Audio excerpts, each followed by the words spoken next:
Welcome to another episode of DD on the Spot. As always, I'm your host, Ryan Johnson. And before we get into it with our guest here today, I'd like to remind everyone that if you enjoy this content, to please give a like and subscribe down below. I'd greatly appreciate it. We have Jannicke on the podcast. I probably butchered it a little bit, but again, that's just my Americanization of a Norwegian name. She's coming to us all the way from Norway, the first Norwegian on, which, as you can tell, I'm very excited about, being that, I'm have a lot of Norwegian blood in me. But yeah, she's on here to share her health and fitness journey and discuss all things health and fitness. But most importantly, she's our current guest. Thank you so much for coming on. Thank you for asking. It's a pleasure to join you finally. Oh, absolutely. Well, yeah, we were going to do this a couple of years ago, but then again, everything that can go wrong has gone wrong when doing any of these podcasts. So it's, yeah. I mean, I've had people like 5 years in a row that like said, and then we finally get them on. So it is no big deal at all. But I got to start off the podcast by asking, what is the weather like in Norway today? Cloudy, but the temperature is okay. So quite great, actually. I like it when it's a little bit cold. Yeah, me as well. It is getting very hot here. We're in the dog days of summer the last few days here. So it is, yeah. But then again, it will get extremely cold here in the winter. So I am, not really looking forward to that too much. But before we depress everyone with that, why don't you just first off give us your backstory on what inspired and motivated you to get in shape and how that led to you giving bodybuilding a try? Yeah, I actually start my days at the handball. I played handball in my youth, and I was really good at it. And I remember my mom asked me when I was 12 or something, okay, what happens if your handball career doesn't work? And I just said, I want to be a bodybuilder. And I played handball for quite some time and was at the national team. But because of injury in my knees, so I had to quit. After that, I was a top handball referee for a while. Just to be in the game still because I love handball. And I still work out and trained a lot and just was at the gym every day and just for fun, actually. And I was looking for competition and trying to compete in figure. But at that time, it was very expensive. And I was trying to buy myself a house and studying, and yeah, it was tough. So I decided to wait a little. And when I was around, the year I become 30, I found out it's now or never. So I just, in January, I found out that I'm going to compete and just go for it. That was in 2019. Yeah. So when your mom asked you if you had a career backup after if nothing worked out with handball, how were you aware of bodybuilding at such a young age? Because most people don't really know that much about the sport. I just love muscles. always, always loved muscles, and every people I meet when I was younger just could see that I was filled with muscles. I had a six pack when I was 12 years old. So yeah. You were one of those people. Okay, everyone knows that one person that's like that. But I see that you're still a handball referee, and as you've put on more size and gotten bigger and bigger, obviously you still, just might do a little bit of handball for fun. How has that impacted your handball skills, being that you're much bigger now than you were when you were playing it a lot? It's much heavier to run. That's mostly it. And actually also maybe a little bit more respect as a female athlete. And some of the coaches and players are following what I do. And the bodybuilding in Norway is like very taboo. People don't like it and don't understand the sport. So I get a lot of positive feedback after I started with that. Then people are more aware of how hard it is. Well, being that I do have a lot of Norwegian family members, what do you think about the culture in Norway makes bodybuilding so taboo? I think it's very lame, and I think it's because they really don't understand. And in Norway, also, you don't have to be, if you're sharing on yourself, it's like, oh no, don't do that. And the body pressure in Norway is very in focus right now. So if you're muscle and trained, you shouldn't be allowed to show it. Many gyms in Norway, you couldn't wear a sports bra, or you couldn't show a stomach or skin at all. So you had to wear a lot of clothes just to be in a gym. I mean, I understand that 100% because I just remember my Norwegian grandma would always just tell me, always be humble, never brag about anything, never, and that's just the culture that they have there. And outside of this podcast, I'm an incredibly humble person, which takes a lot of people back at like if they meet me in person because that's just how I was raised. Yeah, like dude, like don't brag about yourself, don't ever, and so I can understand that, and a lot of it I think was from where they came from in Norway too. So yeah, that's got to be completely off-putting for a lot of people when they see something that's the exact opposite of what they were taught. But when you were getting to bodybuilding, I mean, I love to talk genetics on this podcast because everyone always has that one body part that really, really takes off that they just don't have to train as much when they get started. And then everyone always has that one body part that they just have to drag behind and train into oblivion. What was one body part that really took off for you? And what's been one body part that you've just been dragging behind since you started? My calves are, I never trained them, but I they saw you are make a very post big. about it, and it was pissed. That was my number one body part that sucks for me. So I was pissed when I saw that post or that story that you did yesterday. I was gonna be like, okay, we can't even do this podcast anymore now. Okay, yeah. It's probably about because I played handball, I think, or something, or good genetic. And my abs also, I don't need to train them really hard. I struggle with my quads and my glutes, and that's because of my injuries in my knees.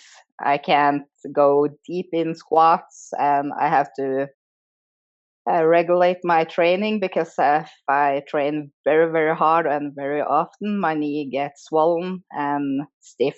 Yeah. So I have to adjust training for legs very much. I always just find that so fascinating about, especially the legs, where if you talk to people and ask like what body parts really take off and drag behind for them, a lot of times upper body just goes one in one. Where like if you have a really nice, if your back really takes off, then usually your shoulders and your arms normally do. But with legs, it's just so different. Where you can have one body part that just really takes off, and then the rest of the leg is just a work in progress. And I've always found that especially fascinating about just how it's a body part that we use so much, but it can be just so different when it comes to the results that you can see. But this is also so much more of a mental sport than it is a physical sport. And a lot of people just notice the physical changes and say, wow, you look amazing. But they won't understand the mental transformation that's taken place as well, which is 10 times more important than any of the physical changes. What has this journey been like for you mentally? Mentally, I have no struggle with the diet and the training. So the mentally struggle for me is actually competing and being on stage. That's the toughest part for me. And of course, sometime in the diet, when you're jacked as well and going down in the yeah middle part there where you're not jacked and not lean, that's also a mental struggle. Have preps gotten easier or harder as you've done more and more shows? I think it's just to stick to the plan and follow. So I don't think it's easier or harder, or it's the same actually. And you just got done with a show. How'd that go? And what was that experience like? Yes, I did the NPC show in Oslo. Um, I knew it was a little show, so I did win, but I was the only one competing in women's physique. Is that pretty common in Norway? Or are you probably like the only women's physique competitor? Or is it?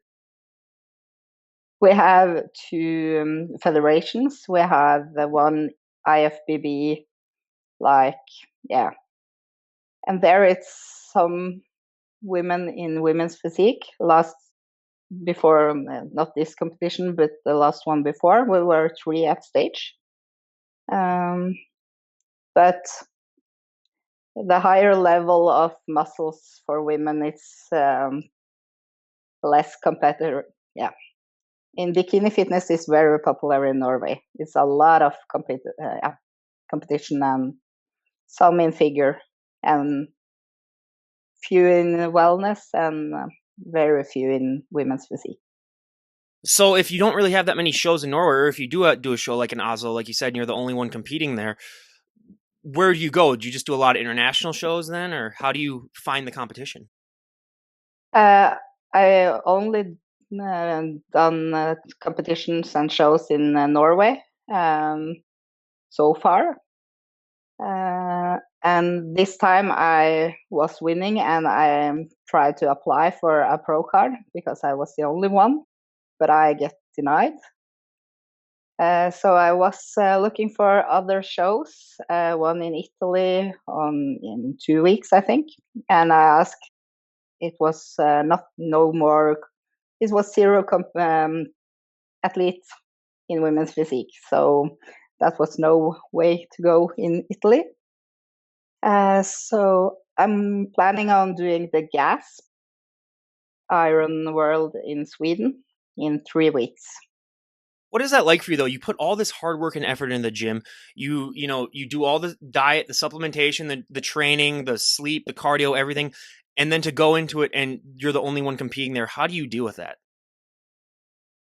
Uh, it sucks because I was planning on only doing this show and hope for the pro card, and it cost a lot of money to do these shows and travel if you have to do traveling.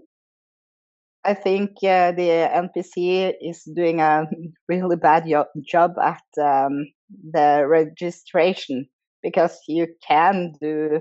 Okay, the judges came to me after the show and said, "Oh, we are going to Italy in 2 weeks. Come there to try to get the pro card."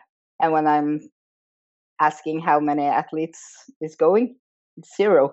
So if I use like very much money to go to Italy, and I will be in the same position as last time. So I think that's a struggle to know which competition are you uh, going to take, and the preparation for it. You're prepping for quite some time. And that's struggle too, because like you have the look of someone who should have a pro card. Like I saw your stage looks like you have that look down. So it's just because they didn't have competition. And they really got to change rules with that, where they got to find some people to like compete in those shows then too, because that is, to go through all that you go through and to pay all that money to then just be the only one on stage. That should never have to happen. But just with all the other stuff that goes on in this sport too, there's so many little things that aren't talked about. But one thing I like to talk about is, just support systems that you have. And what was your friends and family's reaction like when you announced them, like, hey, I want to give bodybuilding a try? And has their perception of it changed as you've done, more and more shows and as you've competed longer? My friends has support me all the time, actually. My family also, but my mom is quite she wanted me to stop, and was a little bit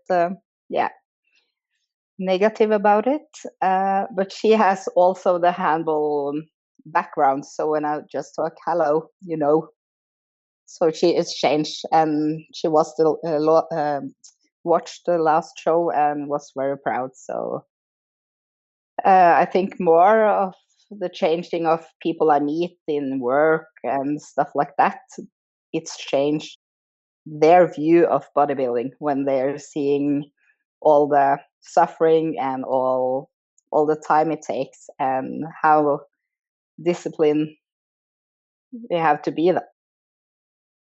What are some of the reactions that you do get just going in public? Because even if you are wearing a sweater like you are right now, like you can still see that you're in really good shape. Like there comes to a certain point where you can't hide it really.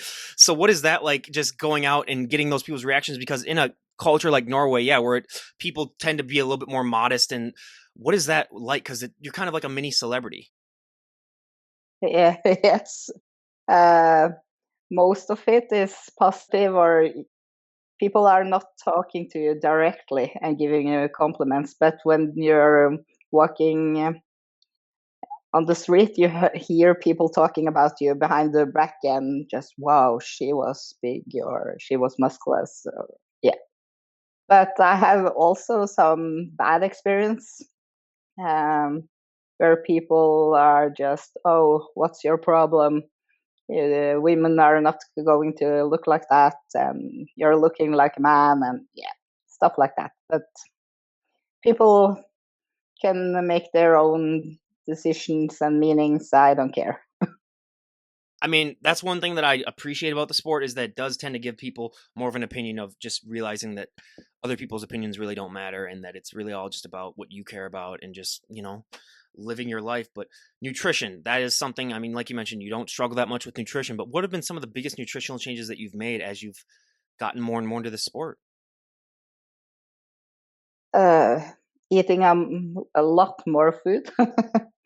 That's the biggest change. I always loved clean food and yeah, chicken and rice and yeah, all the normal stuff that we eat. But the struggle is the off season and to eat more and more and more to gain weight. Uh, but I love food, so it's become easier after the years. Well, and I mean, post show blues, we got to talk about it because, like, it is very common and a lot of people just don't understand that, you're not going to be able to look like that 24/7, that look that you present on stage. And how do you deal with post show blues? Because so many people struggle with it in so many different ways. Yeah. I think it's very hard in the beginning, but you just have to stick to the plan and know it's not normal to be in that low fat percent. Uh, and just the only way to get bigger and to get more muscles and to be better to the next show is to gain muscles, and then you have to eat. So, but after a show and in the start when you're getting soft, uh, that's quite some mental challenging. Any tips that you have for people who might be struggling with that? Like, how do you deal with the mental stuff that happens? I talk to my boyfriend a lot about it, just to get some feedback and just compliment and okay, come on, just deal with it. Yeah. And to have some goals or in the future, and try to gain slowly. Don't overeat at the start. Have a reverse diet and stick to the reverse diet. Maybe take some mini cuts in along the way, just because you're not putting on too much fat on your body. Well, I saw that your boyfriend is also in really good shape too. What is your guys' food bill like? Good God, I can't even imagine how much you guys are spending on food to keep you guys looking that way. That's just absolutely ridiculous. That's another thing that people don't understand when they get into this lifestyle is just the amount of money that you're gonna have to spend on food alone is just, yeah, it can be quite a lot. But we gotta talk about posing because so many people don't understand. For a lot of guests that I have on, posing is the hardest thing for them. I mean, just realizing how much you have to put into it as well to even get it to look somewhat, like a routine and balanced. What is your relationship like with posing? I hate posing. I hate it, but I'm getting used to it now, and it's getting better. And that's then you're more confident about it, so it's getting easier. When I was competing in IFBB, we have to be in a team. So the team I is in are having posing practice every Sunday. So I'm joining that when I can, just to get feedback and tips and yeah. Out of the poses that you do, what is your favorite pose and what is your least favorite pose? Hmm. I like lat spread. Um, my least favorite pose, I don't know. We usually get abs on here, but that's one that's pretty common here. But yeah, I mean, I will say it is nice to not have a least favorite pose because then that means at least you don't have something that you're just dreading to do, when you step on that stage. But one of my favorite questions to ask: what is your go-to post-show meal? I love burgers. Yeah, but this time we actually just made a taco, easy taco with a little fat, almost fat free, and it was great. How did your stomach deal with that? Because I have, like I said, I have a little bit of a Scandinavian stomach myself, so anything spicy or hot, I doesn't do so well with my with my stomach. It went quite good. I didn't have any trouble actually. Well, you're one of the lucky ones then, I guess, because most people in my family, yeah, they just can't deal with that. So, yeah, she's blessed in more ways than just having nice calves. I guess at least she's got that going as well. I guess for her, but I mean, this is also just this whole journey that goes through. It really does strengthen yourself mentally. And how do you think that just the mental strength that you've gained from competing, how has that impacted other areas of your life? Oh, that's impacted a lot because you're capable of just don't. I give a fuck about other opinion in other areas, and I become a lot tougher in my job. And yeah, it's like for me, it was just be on the stage was so out of my comfort zone. Really, the worst thing I could do is be on stage.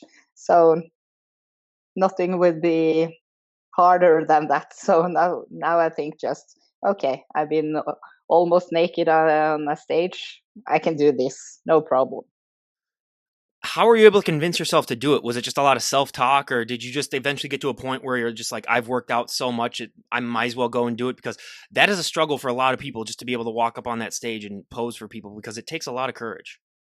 Yes, I did visualize a lot, and I tried to, as I told you before, I was a handball referee, and I've been in matches for 4,000 people in the center of a game.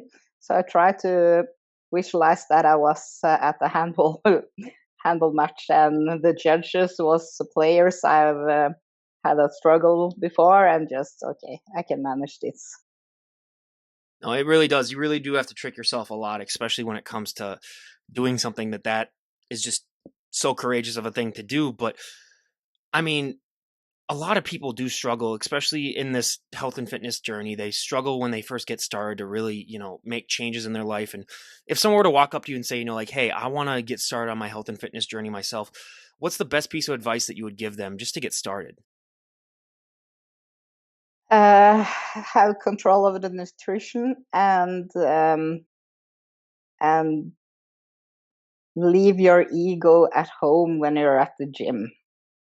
Train with good forms and good techniques, and don't push the weight too high. Yeah, and rest Yes. and resting. Yeah, that's very very important. And I have trouble with resting. I don't like rest. I love to be in the gym.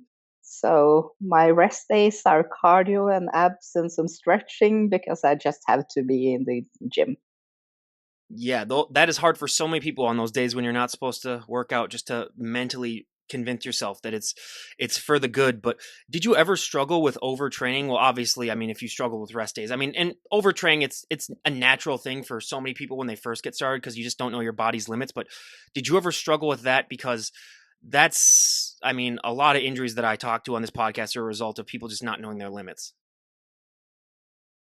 I don't think so. It's hard to say, but I'm used to very much training from young age. So I start to play football because I just want to have more training. And when I got to high school, I had injuries, so I had like 4 workouts a day with physical therapist and handball, just technique training and at school, and yeah, you know. So I think my body is very used to a lot of training. So I can't say that I struggle with yeah. No, and it's, with all the training too, and it really does help at a young age. I've talked to people, and a lot of them do start at a younger age, and that really does help them, later on in their lives. But with all this training too, and this being a sport, or like, let's be honest, it is a selfish sport. It takes up a lot of people's time, and it's just a very time consuming lifestyle. Have you struggled at all just balancing your life somewhat? Because a lot of people sacrifice time with friends, they sacrifice, a lot of other time that they would be using elsewise. Have you been able to find a balance, or is it still something that you struggle with, sorting, trying to balance everything out in life while doing this, extremely dedicated lifestyle? Yeah. Uh, I don't have much time to friends, but uh, I'm also not so social person. I always like, okay, training first, and then if I have time, okay, we can accept it. But of course, it's a sacrifice. But my friends also accept it and know that I'm like that and always been like that. So, but it's a sacrifice when people are asking you to join something and you're saying no. Like, yeah, but I'm not a party people, so I don't feel like I'm losing something either. Yeah. And it's, hey, it's a better lifestyle to do than a lot of other lifestyles that I've, heard from people. And it's, it is inspiring and dedicating the amount of time and effort that you put into it. But we talked about rest, but now we got to talk about sleep, because that is the most important thing in any lifestyle, regardless of what anyone says. Do you struggle at all with sleep, or are you one of those freaks that just puts their head on their pillow and they automatically fall asleep? Where do you fall on sleep? Off season, no problem at all.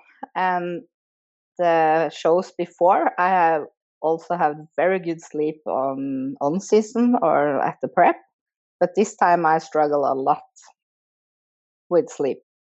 So I was several days with 3, 4 hours and just wake up really early, bright and shine, and just 4 o'clock in the night. Yeah, good. But I got some pills from my doctor, so it helped a lot. So thanks for that. Or then I don't know what to do.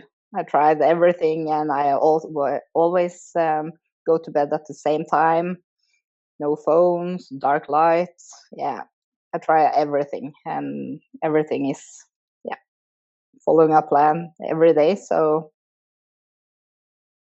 Yeah. Well, and being that we both also live in places that can get pretty cold during the winter, and a lot of people up here struggle to really keep that healthy regimen in the wintertime because it does get so cold here.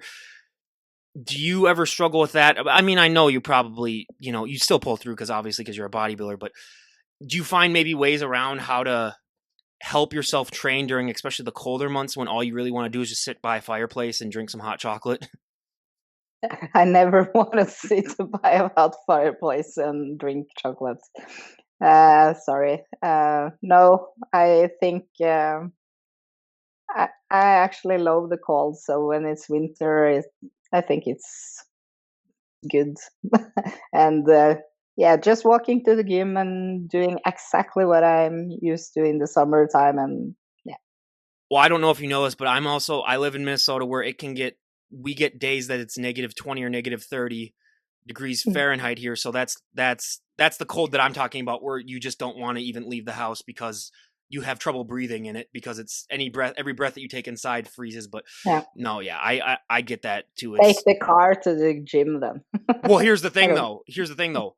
There are times though that the gasoline in the car literally freezes solid, so the car won't start. Mm, Yeah, so okay. it gets to be that we're talking that type of cold where it's not even. I know Norway it gets cold, but I don't think it gets cold like that as it does here because we when our relatives come over sometimes in the winter that's all they do is they complain about they're like, oh, it's even like it's ridiculously cold here, and we're like, well, aren't you used to that? And they're like, it's cold where we are, but it's not like this type of cold. But we got to talk about cardio too because I personally hate cardio more than life itself. I go on walks, which is fine enough by me, but unfortunately, when you become a bodybuilder, you kind of deal with the devil when it comes to cardio. What is your opinion on cardio? I hate it.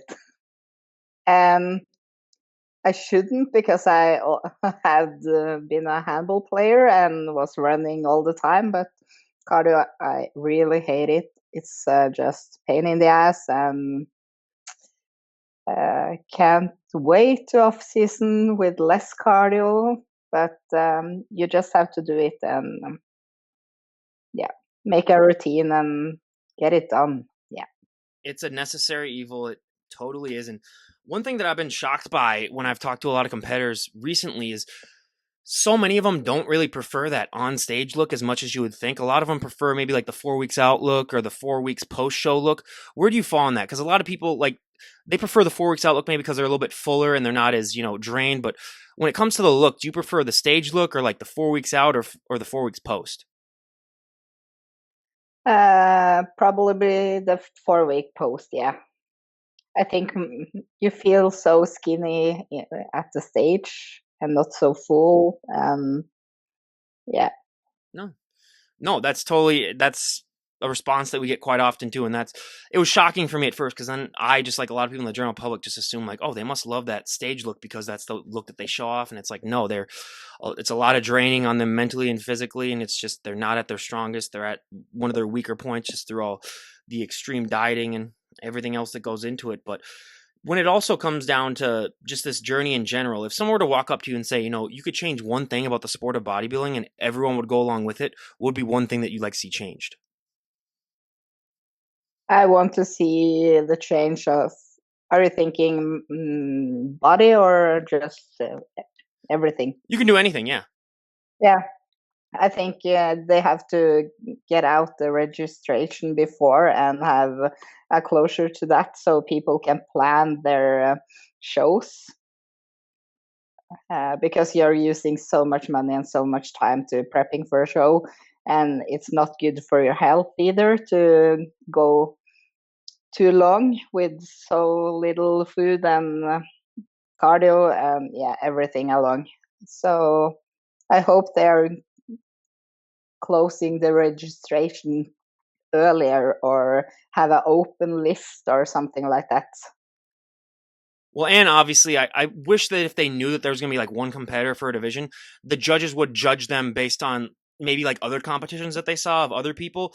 Because then, like, Yeah, yeah, you could win your pro card then too with being the only person there. It's like if you look good enough, it shouldn't be a problem, especially, if you're paying. And if they advertise it as a show where you could get your pro card, they should live up to that, honestly, no matter how many people show up. And as long as, like, obviously, like, if an average person like me went to the stage, then and I was the only person, obviously, don't give me my pro card then because it's yeah. like, that'd be hilarious. But I mean, just they gotta find some way because it's like, yeah, you pay the money and then you end up not getting a pro card, even though you really do everything that you need to do to compete and get your pro card. So that to me is just, And you can't do anything about it because you don't know, and it's not your fault that you're the only one at that show. absolutely. And in my case, this time I was the head judge stopped my show between my mandatory poses and my free program and said to the audience that Jannicke, this was the best physique we've seen all day. And after the show, I was talking to the head judge, and I was asking about the application for a pro card, and he just said, "Okay, the application goes to the head judge, and I will definitely approve it." But in my case, it was the vice president who just take the decision and said no. And Did they say why? Just because you were the only one there? Did they give an explanation? he said that I need more quads and to have better control of my abs during posing. And I know that I'm not at the pro level yet, but my plan was to get the pro card now to build more muscle, and next time I'm going on stage, I could get go for the pro show in USA and compete with the big girls. So the Swedish show that you're doing in 3 weeks, can you get your pro card there? And have you checked if there's enough competitors for you? I know it's 3 Swedish girls, I think, and I was talking to the female bodybuilding on Instagram, and they told me that it was one more girl who just applied for the competition. I hope that's true, because then we are 5. Well, but I'm not sure, and I don't know. But at least we are 4, so I'm hoping for the 5th one. yeah, well, hopefully that 5th one comes up, because that would be a shame too. If you have, and plus 4 should be enough too, by the way. Like if you have, I mean, they got to really get their stuff together there, because that is, really turning off, I think, a lot of people if you really just can't even get your pro card there. But if there was a talent portion of a bodybuilding show, this is a question that I just came up with, and I'm shocked that it took me this long. But if there's a talent portion, kind of like a beauty pageant, not saying that bodybuilding is a beauty pageant, but like if they were to mix things up and be like, hey, you have to perform a talent, what do you think your talent would be? Whoa. I don't think I have much talent in sports. So Oh, the you could only do thing I anything. did, You could do like playing an instrument, singing, like any talent. Like when they talk about any talent. yeah, I can't sing, I can't play instruments, I can't dance. And handball is very hard to do at a show. So lifting heavy weights. Yeah. Hey, that's a talent. That's a talent. I don't care what anyone says. Yeah, and that's, I always, if they ever want to mix things up at these shows, that's a recommendation that I have for them. That, yeah, just add a talent port. But it would be, I honestly think it'd be hilarious to see these girls like all tanned up in a bikini, like trying to do talents and stuff. That would definitely add some entertainment value just alone to the show. But when I do talk to you in a year, because I'd love to have you on in a year just to catch up and see what you've been up to, where would you like to be at in your bodybuilding journey? Where would you like to be at just in your overall life? What are some goals that you'd like to have achieved a year from today? I want to get the pro card, and I want to compete with at the pro show in USA one time. That's my goals. Any spot in the USA in particular? No, haven't thought about it.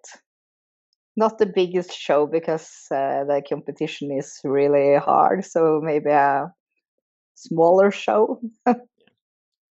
We could always do like they have like Chicago, they have Florida, they have Vegas, they have Omaha, they have a ton of shows, and honestly, probably like Omaha or Chicago would probably be good too, and those are still really good shows. But yeah, that's, I mean, honestly, I think you're gonna probably get your pro card, because just based on some of the photos that I've seen on your Instagram page, it is you know absolutely ridiculous. And lastly, I mean, when it comes to doing all this stuff that you do, I mean, how important is a coach to you? Because the coaches can be the unsung heroes, really, of the sport.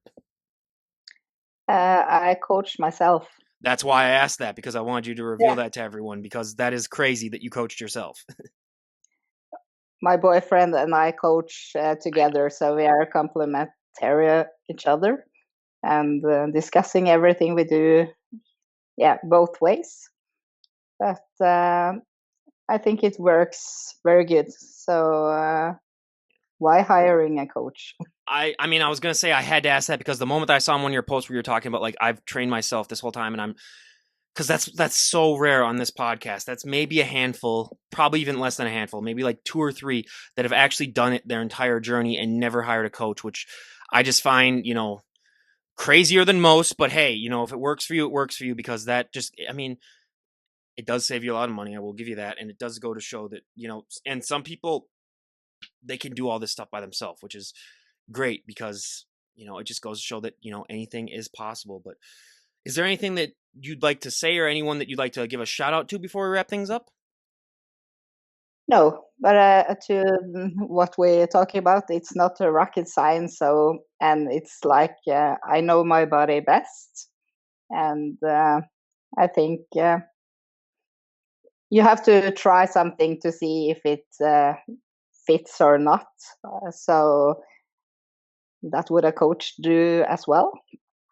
So, and to do it yourself, I learned a lot about myself and a lot about training and nutrition. And yeah, it's very, and today it's easy. All the information is out there. So it was much harder before. Well, and before we wrap things up, what's the most important thing that you learned about training, do you think? To not train too much. I can like overdo it, so my sets and volume has increases a lot. And the stuff I talked about before, to leave your ego at home and to do full range of motion and good forms. That's sound advice, everyone. And again, everyone go and give her a follow on her Instagram page. I'll leave a link down below. But again, Jannicke, thank you so much for coming on and sharing your journey with us. It was an absolute delight to talk to you, and I can't wait to see how you do in a couple weeks in Sweden. And again, thank you so much for taking the time to talk to us. Thank you. All right, everyone. This is Ryan Johnson, DD on the Spot, signing off. Have a great day, everyone.